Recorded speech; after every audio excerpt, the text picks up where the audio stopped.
तो इस सभी भगत एक बार इस वीडियो को देखो, ये स्क्रीन पर जो वीडियो चल रही है, फिर इसके बाद में फिर बात करते हैं इसके ऊपर। जो कबीर हैं, क्या ये सर्वशक्तिमान है? तो क्या कबीर के ऊपर कोई भी नियम लागू होता है?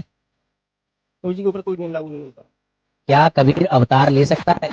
प्रकट होता है, माँ के गर्भ से जन्म ले सकता है? नहीं लेता। अभी आपने कहा वो किसी नियम के नीचे नहीं है। हाँ जी, तो ये नियम क्यों आ रहा है, मैं माँ के गर्भ से जन्म नहीं ले सकता?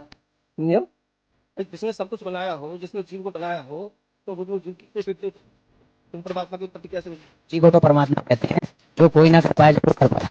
नियम आ गया ना, वो माता के गर्भ से जन्म नहीं ले सकता। नियम नियम हो या ना हो, पर वो माता की जन्म नहीं ले सकता।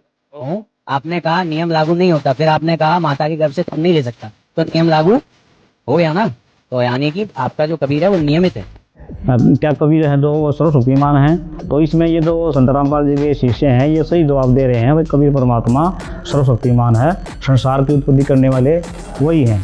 तो ये यहाँ पर बात को घुमा रहा है। अगर भाई जब माँ के पेट से जन्म नहीं ले सकता, तो वो एक बंधन में आ गए, तो वो पूर्ण परमात्मा नहीं है।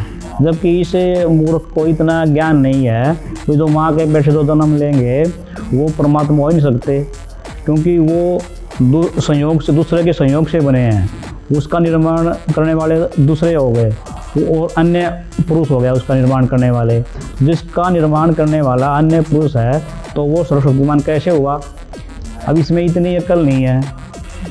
अब भगवान श्री राम हैं, श्री कृष्ण हुए हैं, ये अवतार हुए हैं, पूर्ण परमात्मा ये भी नहीं है। तो ये इनको इतनी अकल है कि भाई भगवान माँ के पेट से जन्म लेते हैं, जबकि भगवान माँ के पेट से जन्म नहीं लेते, वो स्वयं प्रकट होते हैं और सृष्टि की रचना करने वाले वही हैं। ऋग्वेद में लिखा भी है, भाई जो कबीर देव है, सवीरतुवा इदम जगत सर्व ही तद्वे यद इति श्रवणति।